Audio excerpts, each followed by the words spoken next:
Boa noite, meus queridos irmãos, minhas queridas irmãs. Que a paz do Mestre Jesus esteja com todos nós. Sejam bem-vindos a mais uma reunião pública, aqui em nossa casa, Casa de Moacir, onde mais uma vez iremos falar um pouco sobre o Evangelho do Cristo, à luz da doutrina espírita.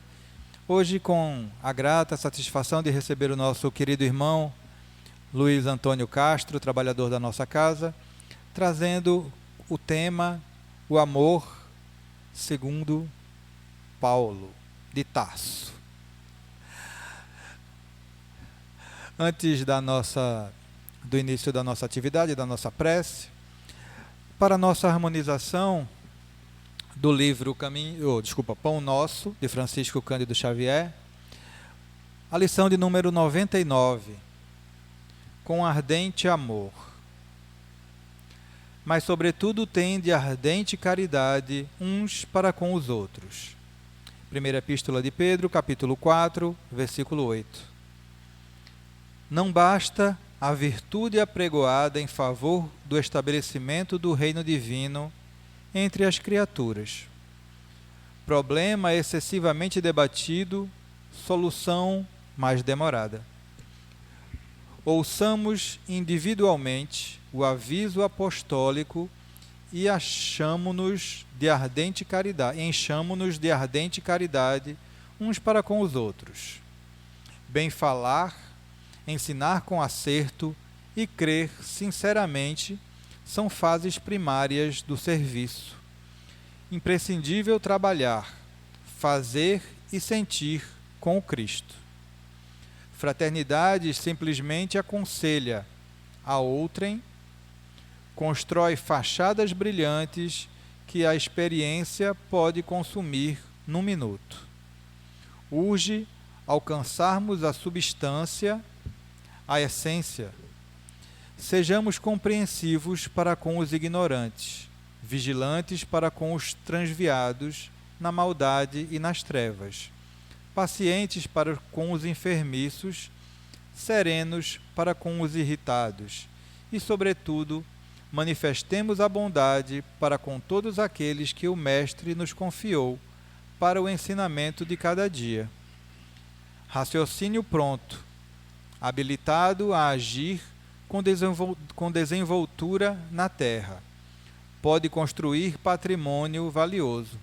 Entretanto, se lhe falta coração para sentir os problemas, conduzi-los e resolvê-los no bem comum, é suscetível de converter-se facilmente em máquina de calcular. Não nos detenhamos na piedade teórica. Busquemos o amor fraterno, espontâneo, ardente e puro. A caridade celeste não somente espalha benefícios, irradia também a divina luz. Para a nossa reflexão e harmonização. Vamos agora fazer a nossa prece para o início da nossa atividade da noite. Elevemos o nosso pensamento ao alto. Querido Mestre Jesus, querido mentor e irmão Moacir, agradecidos estamos por mais uma vez abrires as portas de tua casa para nós, em mais uma noite, virmos aprender um pouco do Evangelho do Cristo, à luz da doutrina espírita, que o que aqui hoje será ministrado possa nos servir de guia para as nossas atitudes do dia a dia, que possamos, através desses ensinamentos, sair daqui um pouco melhor do que aqui chegamos. Que Deus nos abençoe, que o Mestre Jesus nos ilumine e nos guarde hoje e sempre. Damos assim, meus queridos, por iniciada mais uma atividade da noite de hoje, na santa paz de Deus. Que Deus nos abençoe. Passo a palavra ao nosso querido irmão Luiz. Pode ficar à vontade, meu querido.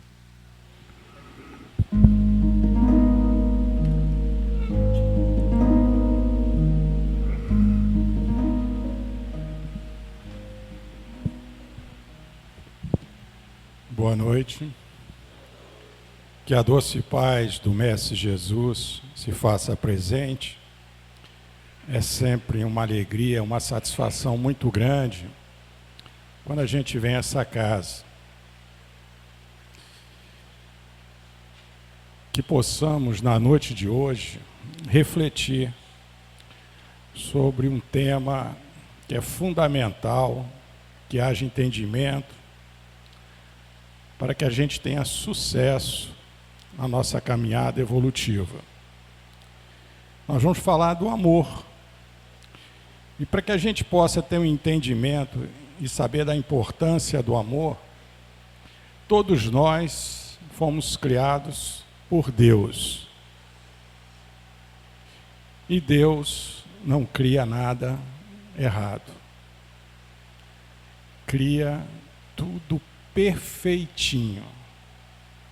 Tudo da natureza foi criado por Deus, e nós também.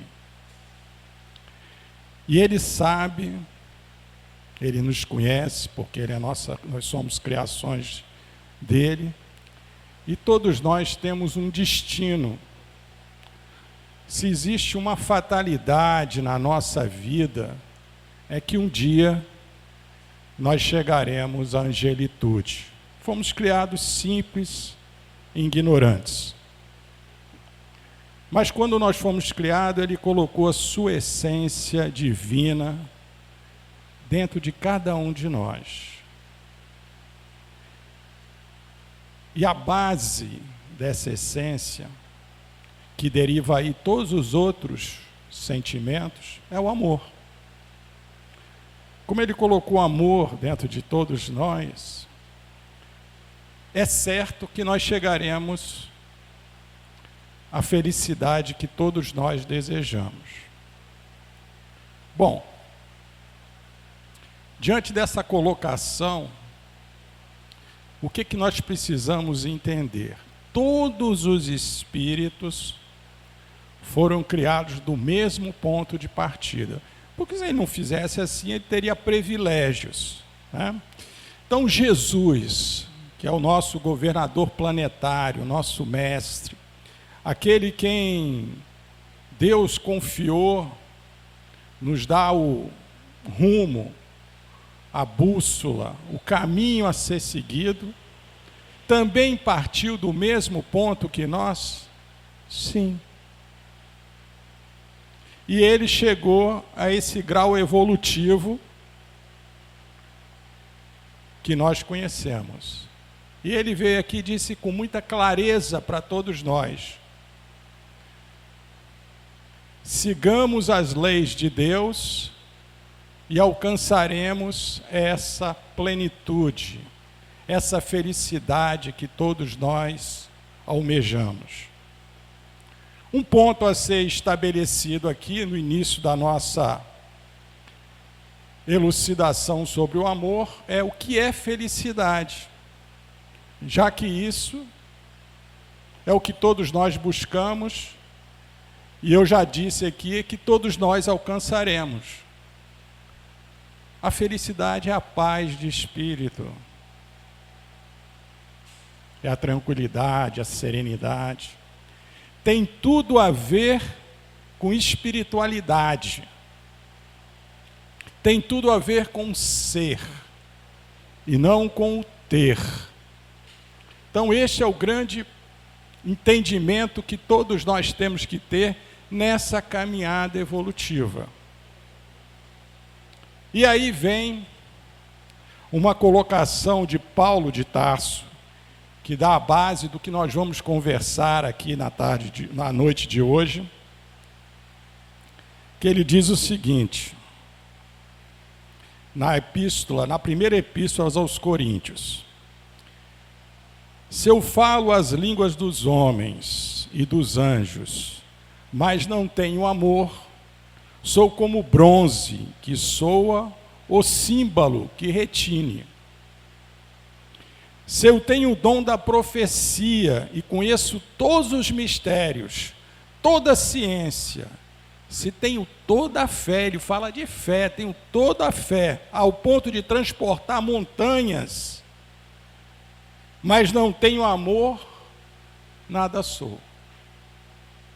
Se eu distribuo todos os meus bens, entrego o meu corpo para ser queimado, mas não tenho amor, de nada me serve. O amor é paciente, o amor presta serviço, o amor é sem inveja, não se vangloria, nem se incha de orgulho. E aqui ele já começa a dar uma certeza para todos nós.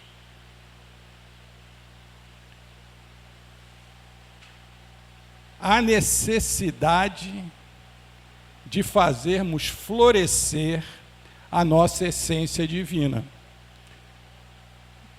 que são os derivativos do amor. Nós recebemos a essência divina, mas nós temos uma coisa importantíssima na nossa criação quando a gente entra no reino hominal. O que é? O livre-arbítrio. Nós podemos escolher os caminhos que a gente quer traçar para chegar à angelitude. E esses caminhos, muitas vezes, são permeados de obstáculos, de dificuldades, de tentações, de provocações que a vida nos faz. E aí, vem o que ele diz aqui, ó. O orgulho, a inveja, o egoísmo, que empana, cobre a nossa essência divina. Ela não floresce, porque, como eu já disse aqui, a base dessa essência divina, esse imã que nos puxa até o seio de Deus, nosso Pai, é o amor. Mas pelas nossas escolhas, nós escolhemos o caminho do orgulho, do egoísmo, que são as duas dificuldades que prejudicam e muito florescer a nossa essência divina.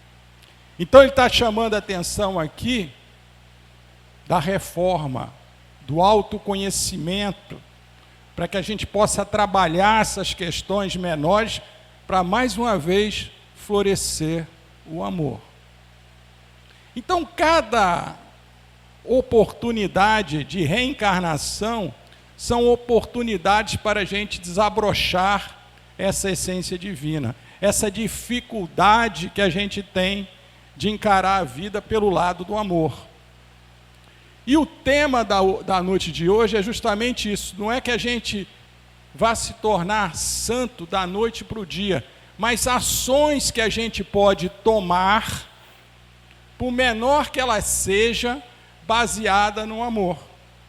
Se nós assim o fizermos, nós estamos nessa caminhada de mudança, de transformação. Só para que vocês possam ter ideia, quando eu falo dessa proposta de ser melhor, vou contar uma historinha para que a gente possa se pegar nessa questão. Uma repórter foi fazer uma reportagem visitando uma obra. E estava com um engenheiro e outras pessoas que estavam acompanhando a visita. Então eles adentraram a obra e chegaram numa sala onde estava sendo feita a alvenaria daquela sala. E ela percebeu que a sala não estava muito arrumada. Tinha cimento de um lado, areia do outro.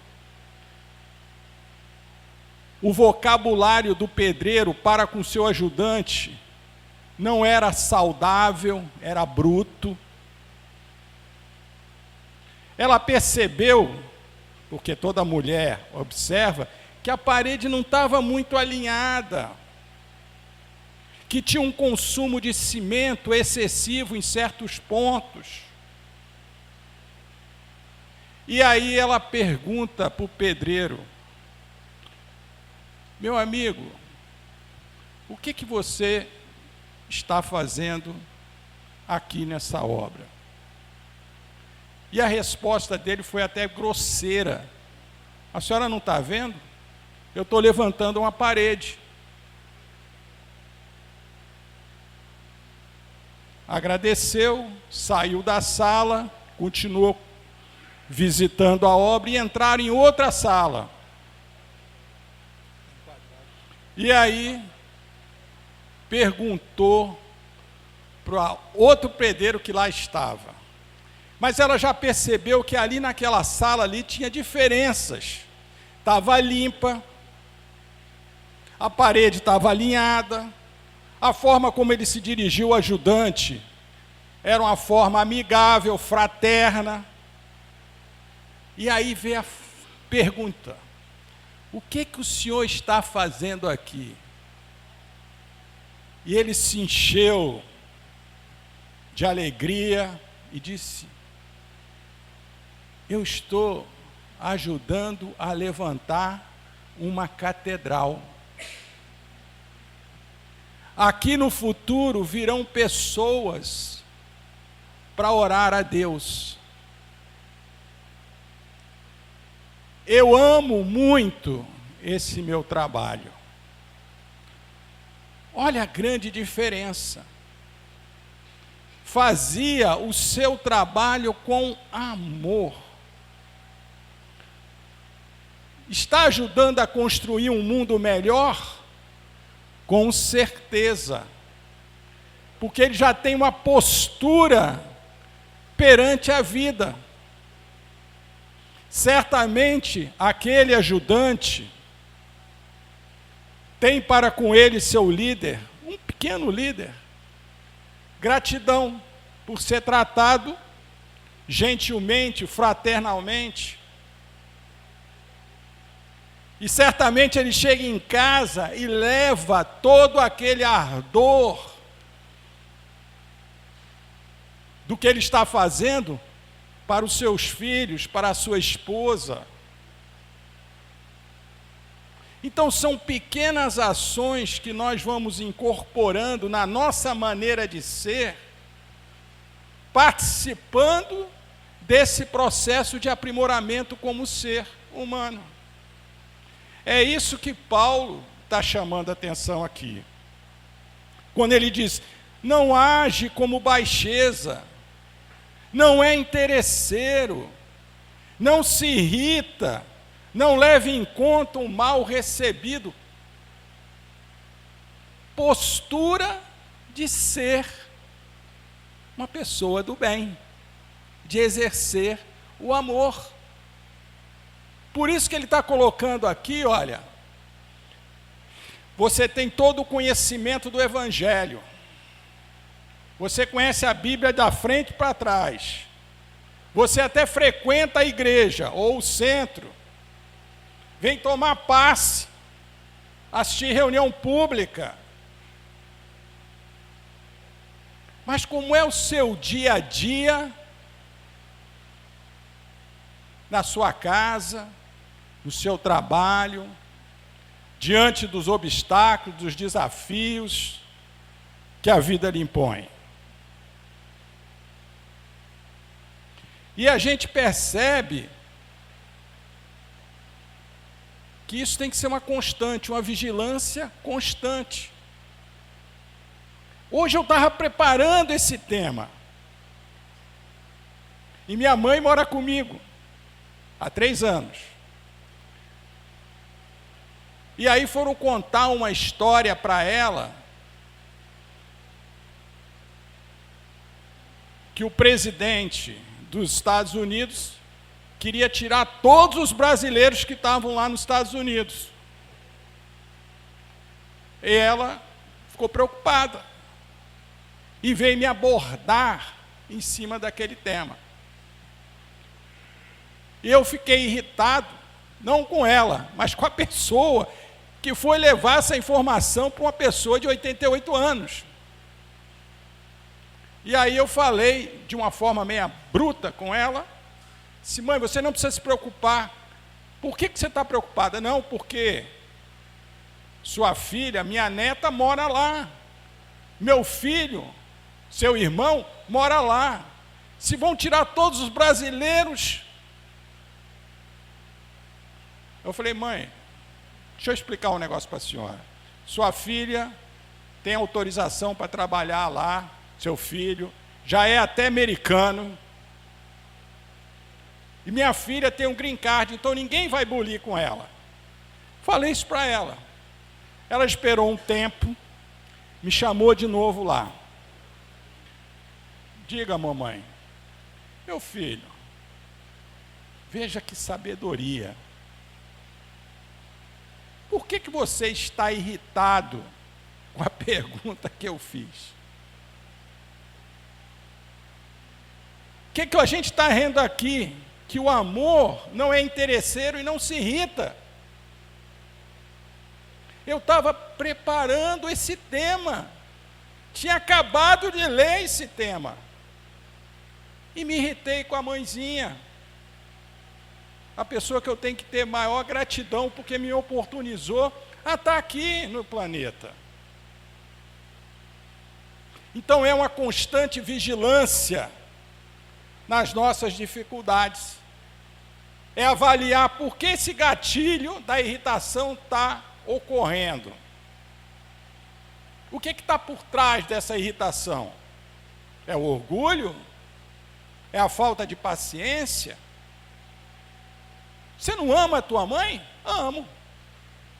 Mas se você está irritado com ela, sem motivo, ou até com motivo, tem alguma coisa que não está legal. Então vejam que essa é a grande proposta nossa na nossa caminhada evolutiva.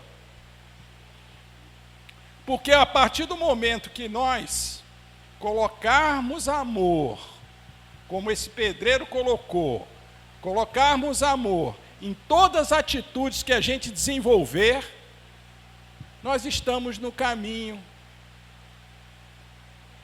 Não vamos poder me irritar por qualquer coisa. E aí Paulo continua: não se alegra com a injustiça, mas se compraz com a verdade. Não suporta, tudo crê, espera e tudo vence. Olha que coisa maravilhosa.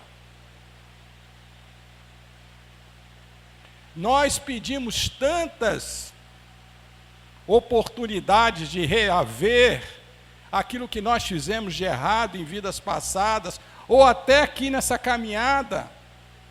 E quando a prova vem, quando a oportunidade vem, a gente se irrita. Eu tive uma experiência, há umas 2 semanas atrás, muito interessante, uma experiência familiar. O irmão mais moço da minha mãe, que é 6 anos mais velho que eu, recebeu uma notícia, foi fazer um escaneamento de câncer e apareceu câncer em vários pontos do corpo dele. E aí a medicina, que tem uma estatística com relação a isso, deu pouco tempo de vida para ele.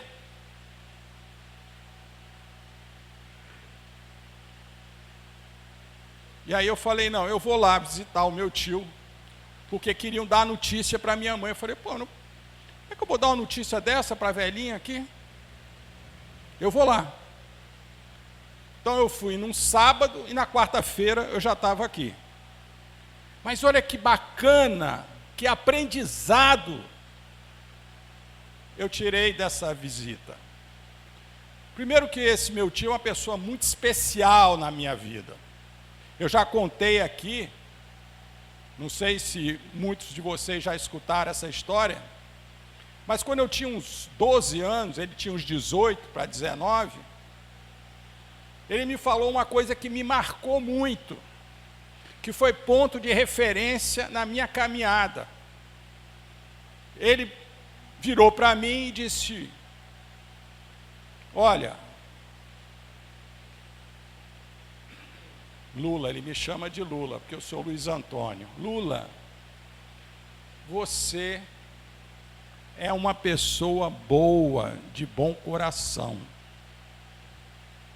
E aquilo, como eu tinha um respeito muito grande por ele, era uma referência para mim, aquilo me marcou muito.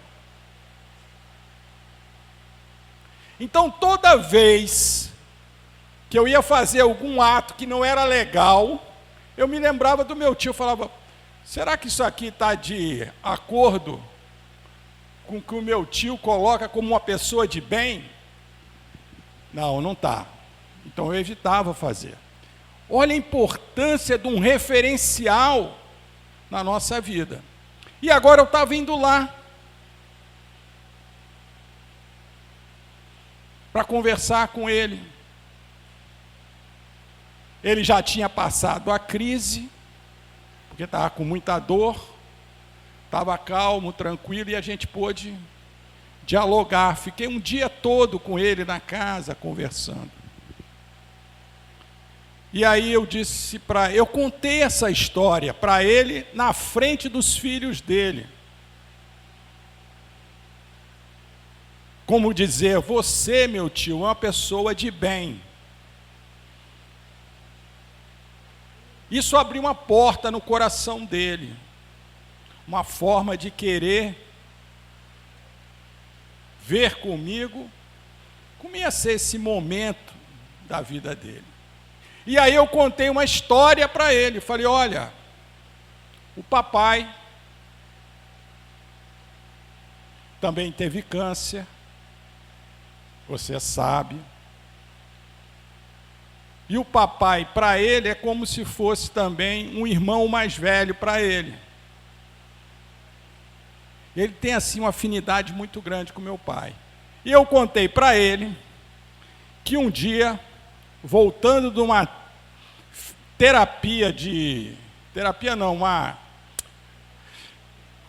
ele tinha tomado aqueles comprimidos para câncer, né? Então ele estava voltando de uma aplicação que ele fez. E aí, só eu e ele no carro, eu perguntei para ele, e aí, pai, como é que você está? Aí ele perguntou, você está perguntando se eu estou preparado para o meu desencarne, para passar para o outro lado? Eu falei, pai, como é que você está vendo tudo isso? Ele disse, olha, eu tive um sonho. E eu me encontrava com o seu avô, mas eu acho que não foi um sonho não, foi um encontro. E seu avô dizia assim para mim, olha, vem tranquilo, que eu estou precisando de você aqui, para ajudar o seu irmão mais velho que desencarnou, mas que está muito revoltado. E você está equilibrado, meu filho. Então venha tranquilo, que eu vou estar te esperando. E aí ele virou para mim e disse, eu estou tranquilo, meu pai está me esperando, por que eu vou ter medo? Nós não somos espíritos imortais? Eu falei, é verdade, pai. E aí ele fez um gesto que me marcou. Ele bateu na minha perna e disse assim, ó, não que vai acontecer daqui a pouco, mas quando acontecer de você desencarnar, eu também vou estar te esperando. Estou tranquilo também. Não quero ir agora. Tem que acabar de criar os filhos, neto, e fazer muita coisa legal aí que a gente precisa trabalhar a nossa raiva, né?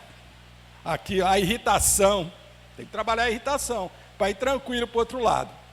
E aí eu contei essa história para ele. Aí ele passou um tempo, depois ele veio conversar 2 assuntos comigo. Ele virou para mim e disse, você falou aquela história do pai e tal, será que seu avô vai estar me esperando aqui? Meu pai? Eu falei, ô tio, seu pai eu não sei, pode ser até que ele tenha reencarnado, porque já chegou um monte de neto nessa família, E normalmente os avós chegam depois como... O bisavô chega como filho, né? Dentro do processo reencarnatório. Mas o papai, eu também sonhei com ele disse que vai estar te esperando. Ele ficou muito feliz, porque ele tem uma proximidade muito grande com meu pai. Não é bacana isso? Essa certeza que nós vamos estar perto dos entes queridos. Mas lembra que ele tinha duas coisas para falar? Uma foi essa. A outra, ele disse: Lula, eu tenho 3 filhos, mas meu filho do meio, por nada, eu não sei como surgiu uma desavença do nada, e já faz 2 anos que eu não falo direito com esse meu filho. E eu queria tanto me aproximar dele.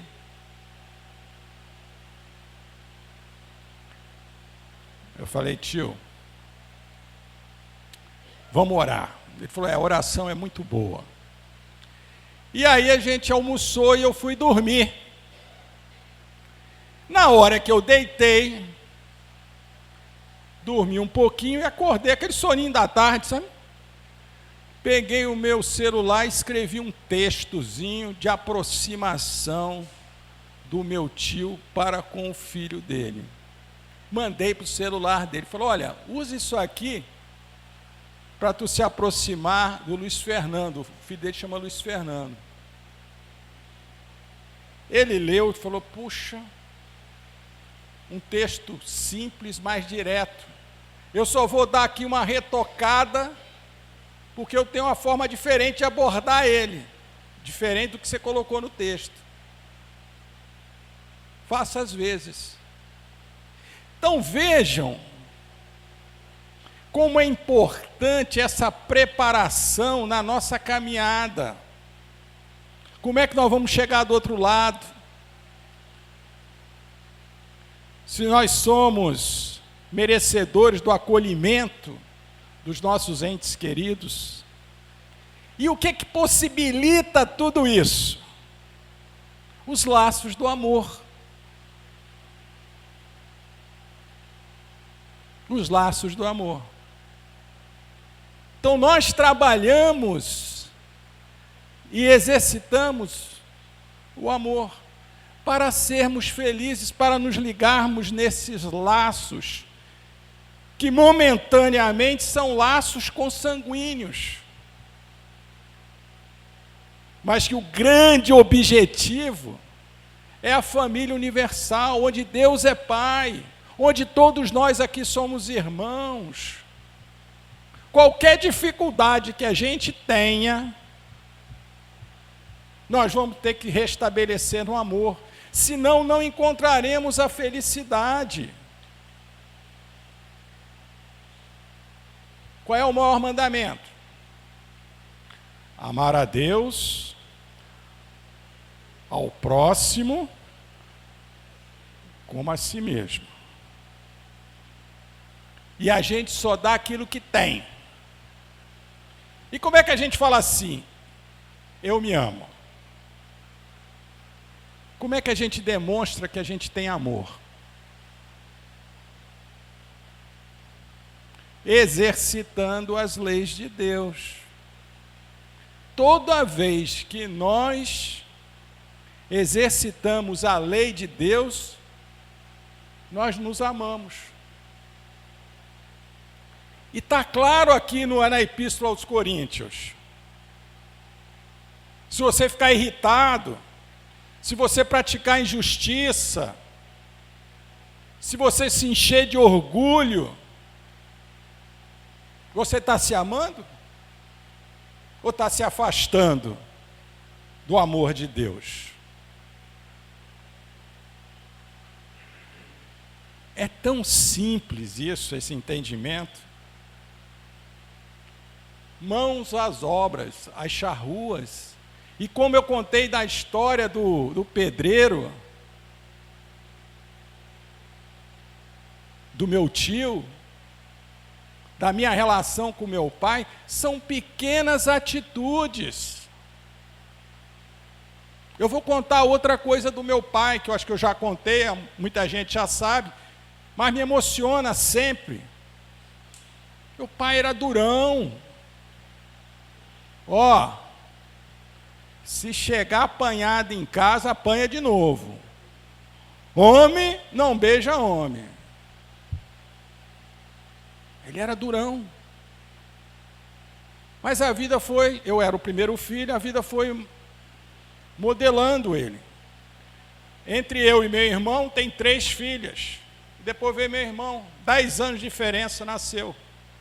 E aí eu olhava o meu irmão com meu pai, e ele abraçava. Ele falava alto com meu pai. Quando meu irmão falava alto com meu pai, eu chegava, ficava assim, vai tomar um tapa.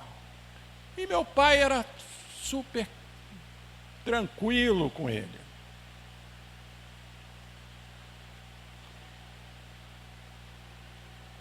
Em seguida, que ele me falou que tinha encontrado o pai num sonho e que ele ia me esperar, eu já vi uma demonstração de muito carinho e amor por mim. Mas foi finalizado por uma coisa muito interessante. Nós paramos numa farmácia, minha mãe desceu, eu estava dirigindo, ele estava do meu lado. E nós ficamos ali e tal. Daqui a pouco eu vi uma mãozinha saindo assim do lado, como quem não quer nada. Chegou no meu cangote, fez um carinho. Eu já fiquei sem entender muito aquele carinho. E ele falou assim: meu filho, eu te admiro e eu te amo profundamente. Apesar de não saber demonstrar com toques, com algumas gentilezas, mas eu tentei ser sempre exemplo de bondade para você. E isso me norteou na minha caminhada também. Porque eu não lembro mais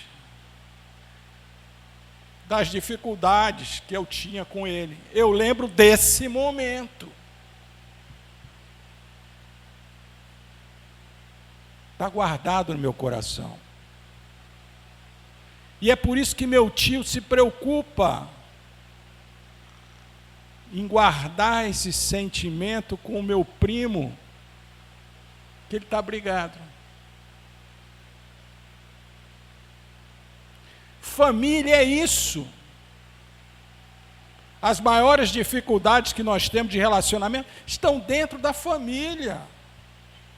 E é justamente esse que a gente tem que se despojar do orgulho, aquele que tem mais inteligência emocional, de se aproximar e de pedir desculpa e iniciar um novo relacionamento. Isso são atitudes construtivas do amor. É isso que Paulo está trazendo para a gente aqui em traduzir essa epístola. O amor jamais se enfraquece. Ele nos fortalece. Não interessa quem está certo, interessa o que é certo. Aí ele finaliza essa epístola dizendo: permanecem a fé, a esperança e o amor, mas o maior deles é o amor. Porque se nós amarmos, aquelas dificuldades que a gente tem não são relevantes, vão ficar de lado.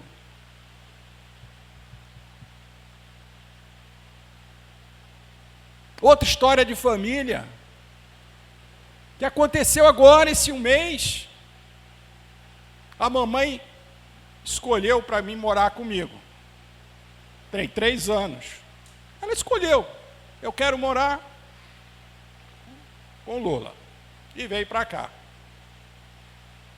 Aí eu fiz um trato com as minhas irmãs. Falei: olha, vocês moram longe, Meu irmão mora lá nos Estados Unidos, mas eu quero a presença de vocês aqui. Elas sempre estavam presentes.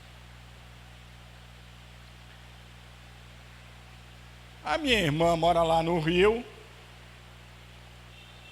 casada com o filho de um português, e a mãe já também está numa certa idade.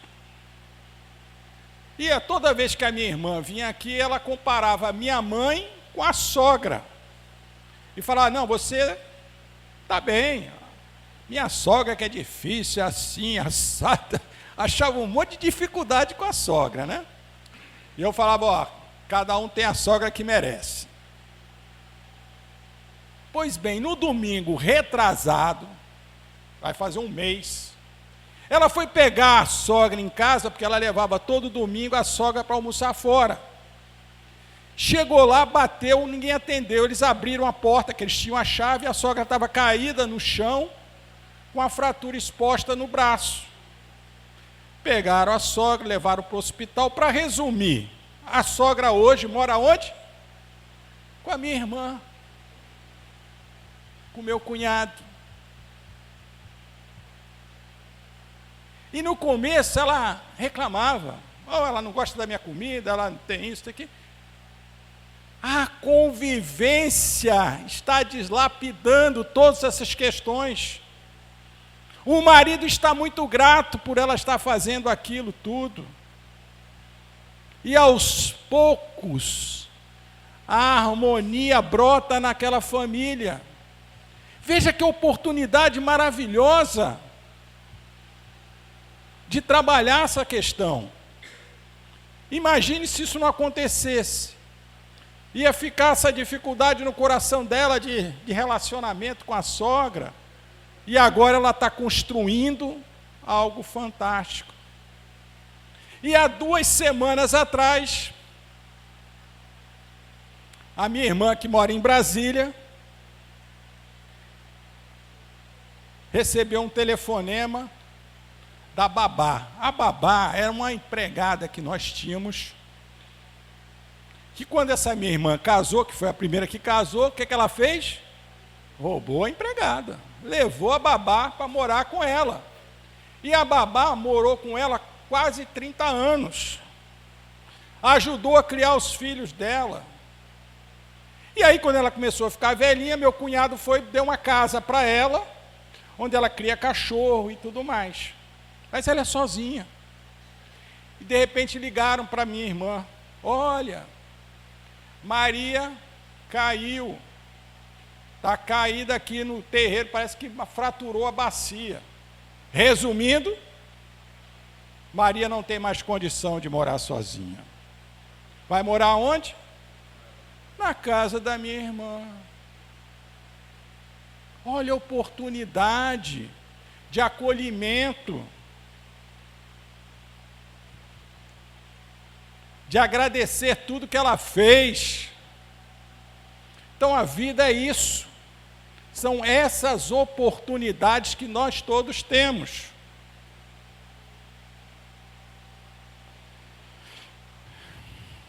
A essência do Espiritismo é a educação.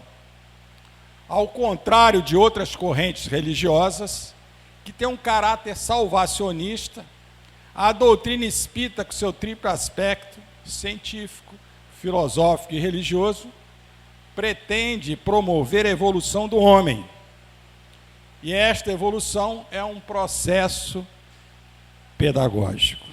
Traduzindo isso aqui. Traduzindo. Qual é o objetivo da doutrina espírita? Se não esmiuçar o Evangelho com essa certeza que nós somos espíritos imortais, que nós estamos numa caminhada evolutiva, que a nossa felicidade depende única e exclusivamente de nós, que nós não vamos conseguir mudar ninguém, podemos influenciar pelo nosso exemplo, mas não mudamos ninguém. A única mudança que a gente pode exercer é conosco mesmo. Então ele é um processo pedagógico para conosco. Se nós temos esse entendimento que nós estamos aqui, de certa forma, disseminando, e a gente tiver certeza que a felicidade está na minha mão, e que ela só vai florescer se eu fizer exercícios de amor e trabalhar as nossas dificuldades íntimas do orgulho e da vaidade, é pedagógico. E que Deus não está aqui para castigar ninguém, não. Está aqui para nos oportunizar experiências. E essas experiências que nós estamos passando aqui, nós participamos dessa programação antes de reencarnar. Escolhemos as dificuldades que nós vamos passar, que vem como forma de aprimoramento. E uma coisa muito bacana, que todos vocês sabem, os nossos mentores, o nosso anjo da guarda, participou desse processo. E toda noite, nós temos oportunidade de estar com eles, revendo, nos aconselhando, participando de palestras como essa na espiritualidade, tomando decisões que venham de encontro aos nossos propósitos do bem. Vocês já imaginaram que a gente passa 1/3 da vida dormindo? Que a gente viva 60 anos. Será que nós 20 anos vamos ficar deitadinhos lá na cama, sem fazer nada? Em espírito? Claro que não. O espírito se desprende do corpo e vai ter com a espiritualidade. Agora, esse encontro pode ser tanto com os bons espíritos, como pode ser com os espíritos trevozinhos. Nada contra os trevozinhos, porque nós já fomos trevozinhos. E também eles, esses trevozinhos, chegarão à angelitude. Mas como garantir que nós vamos nos encontrar com os bons espíritos? O que vocês acham? Tudo está ligado com o pensamento, com a maneira de ser. Todos nós jogamos na espiritualidade, no nosso meio ambiente mental, aquilo que nós somos. Então é importante a oração antes de dormir, é importante. Mas também é importante a condução que nós tivemos durante o dia, para garantir do desprendimento, ter com os nossos mentores.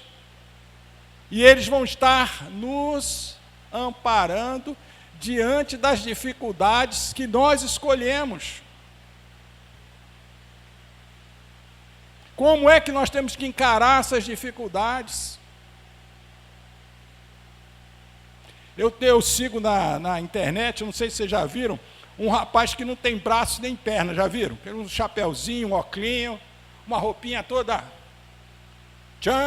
casado, na cadeirinha de roda dele, acho que ele mora até nos Estados Unidos. Mas uma pessoa de alto astral, uma pessoa que tomou aquilo que ele está passando, como ele raciocina, ele pensa, levar o bem e o belo para todas as pessoas. Ele está pleno. Porque a conquista dele não é com o físico dele. Mas ele põe umas roupas, pega um enfoque assim que parece um cara bem apessoado, viu? Mas sabe por quê? Porque ele fala bem, ele pensa coisa bacana.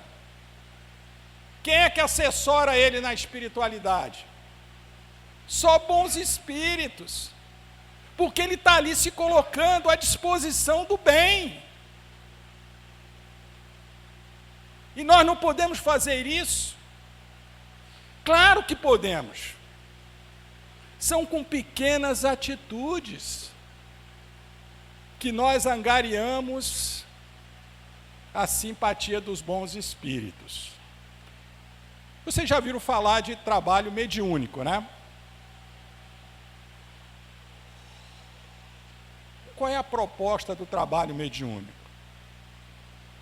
A gente vinha aqui, num dia da semana, e dialogar com os espíritos. E aí, terminou o trabalho do médium? Um dia na semana, 1h30, aí eu desligo aqui, não sou mais médium, vou para a minha vida, não. Quem é médium 24 horas por dia. E a melhor maneira de influenciar os espíritos é o quê? É falando ou é vivendo o Evangelho? Exercitando o bem? Eles nos acompanham, onde a gente vai, eles acompanham.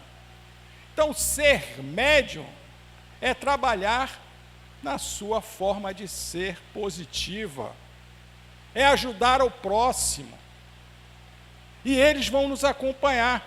Tem uma pergunta no Evangelho, perguntando se os espíritos podem influenciar-nos. Podem, porque tem uma nuvem de espírito aqui, e eles podem nos influenciar. Eles criam alguma coisa em nós? Não, eles usam aquilo que sai da gente. Se ele quer criar uma discórdia, ele vai buscar na esposa o ciúme, no marido a prepotência, para que haja desunião no casal. Aí você vai culpar os espíritos, ou você vai se culpar por você não ter postura? E outra coisa, nós, da mesma maneira que nós somos influenciados pelos espíritos, nós podemos influenciar os espíritos? Sim ou não? Pode, com certeza. Então, a grande evangelização que a gente faz não se dá aqui na mesa mediúnica como médium. Se dá na nossa postura diária, da maneira como a gente atua com os nossos filhos, com os nossos pais, no nosso ambiente de trabalho, no clube. Todas as nossas atitudes estão no homem, está no ser. Por isso que eles aqui que é um processo pedagógico.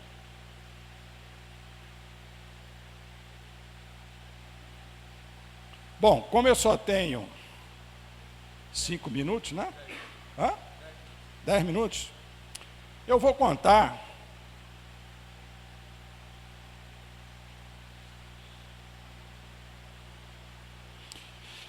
uma história aqui que é muito interessante, que a gente usa muito no trabalho social, de influenciar.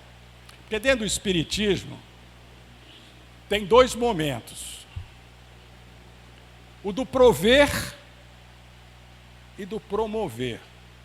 Se a pessoa bate aqui na porta com fome, você vai prover o alimento para ele. Mas o grande objetivo de todos nós, dentro do processo pedagógico, é promover aquela pessoa. O prover é dar o peixe. E o promover? Ensinar a pescar. Que o trabalho dignifica, a pessoa pode se socorrer. Então, o grande objetivo nosso é a promoção. Quando a gente vem no trabalho social aqui, da campanha do quilo, quem é que está se promovendo? O trabalhador. Aqui nós vamos trabalhar o nosso orgulho, aqui nós vamos ver a necessidade dos outros, aqui nós vamos disciplinar a nossa maneira de ser, através do trabalho. A postura do verdadeiro cristão é oferecer todos os recursos para os assistidos. Reflitam sobre sua própria vida, a promoção. A tarefa não é converter ninguém, mas simplesmente é de semear as sementes do amor. E aí tem essa historinha que eu vou contar para vocês, que ela é fantástica. A história do vestido azul.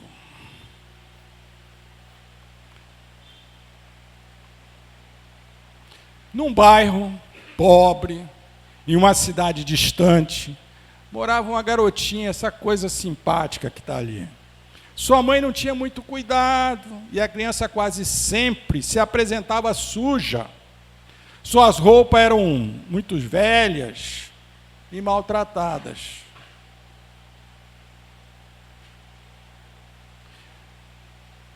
A professora ficou penalizada com a situação da menina e pensou: como uma menina tão bonita pode vir tão mal arrumada para a escola? E ela teve uma atitude de promoção.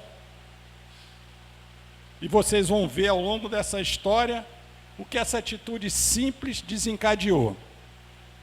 Separou algum dinheiro do seu salário, embora com dificuldade, resolveu lhe comprar um vestido novo. E ela ficou linda nesse vestido azul. Pena que o nosso... Mas vai ficar bom, né? Aqui, esse vestidinho aqui é um vestidinho azul. Aquela florzinha ali é amarela. E tem um sapinho do lado dela.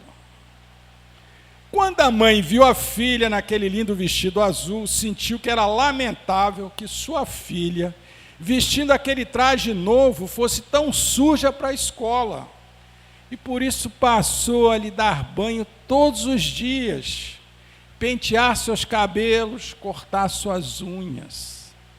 Olha o sorriso dela.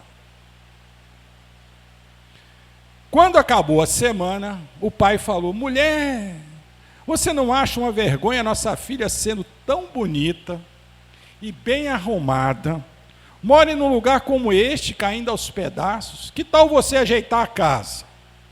E nas horas vagas eu vou dar uma pintura na parede, consertar a cerca e plantar um jardim. Olha o que o vestido promoveu na família. E entender essa família é importante, porque toda transformação começa conosco, reflete na família, que é a célula da sociedade, e essa família é que vai levar à sociedade essa promoção. E tudo começou com o vestido. E a proposta do pai: arruma aí que eu vou pintar a cerquinha aqui fora.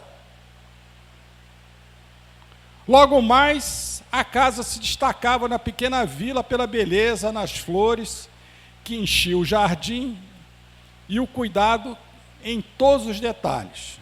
Os vizinhos ficaram envergonhados por morar em barracos feios e resolveram também arrumar as suas casas, plantar flores, usar pintura e criatividade. Em pouco tempo, o bairro estava transformado. Olha lá! Sabe que a gente faz isso? Sabe como é que a gente faz essa transformação? Evangelho no lar. A gente começa fazendo evangelho no lar, levando aquela psicosfera para a família, aquilo se irradia no prédio. Se você mora num prédio, começa a se irradiar aquela energia toda ali. E a sua maneira de ser começa a encantar as gentilezas do prédio que você vive. E de repente, você está sendo referencial. No meu prédio, saiu há pouco tempo, tinha uma senhora e um senhor, já de 80 e poucos anos, que eram essa referência lá no prédio, sim.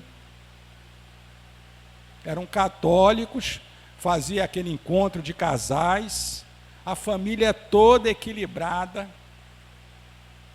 e a gente olhava para eles com muito carinho. Um homem que acompanhava os esforços e a luta daquela gente, pensou que eles bem mereciam auxílio das autoridades. Foi o prefeito expor suas ideias e saiu de lá com autorização para formar uma comissão para estudar os melhoramentos que seriam necessários ao bairro. A rua de barro e lama foi substituída por asfalto, calçadas de pedra. Os esgotos a céu aberto foram canalizados e o bairro ganhou ares de cidadania. E tudo começou com um vestido azul. Não era a intenção daquele professor consertar a rua, nem criar um organismo que socorresse o bairro. Ele fez o que podia, deu a sua parte, a sua cota, fez o primeiro movimento que acabou fazendo que outras pessoas se motivassem a lutar por melhorias. Olha, outro dia, ali em frente onde eu moro na 17 de agosto, criaram um parque ali, não sei se vocês já viram. E aí no domingo, eu fui caminhar lá cedo. E na minha frente, tinha um casal já de idosos. E toda vez que eles viam um lixo no caminho, eles pegavam. E quando chegava perto da lixeira, eles colocavam dentro. Aquilo virou um reflexo. Todo mundo viu aquele senhor, aquela senhora fazendo aquilo, começou a fazer também. Na pista todinha ficou limpinha. Começou com esse senhor e com essa senhora. É o que ele está dizendo aqui. Fez o primeiro movimento que acabou fazendo com que outras pessoas se motivassem a lutar por melhorias. Olha aí. Não é pequeno? Não é um ato de amor? É assim que a gente transforma a nossa vida. Será que cada um de nós está fazendo a sua parte no lugar em que vive? Por acaso somos daqueles que somente apontamos os buracos da rua, as crianças à solta, sem escola e violência do trânsito? E aí ele finaliza essa seguinte reflexão para todos nós, e vamos caminhando aqui para o fechamento. Lembremos que é difícil mudar o estado total das coisas, que é difícil limpar toda a rua, mas é fácil varrer a nossa calçada. É difícil reconstruir um planeta, mas é possível dar um vestido azul. Há moedas de amor que valem mais que os tesouros bancários, quando endereçadas no momento próprio e com bondade. Muita paz.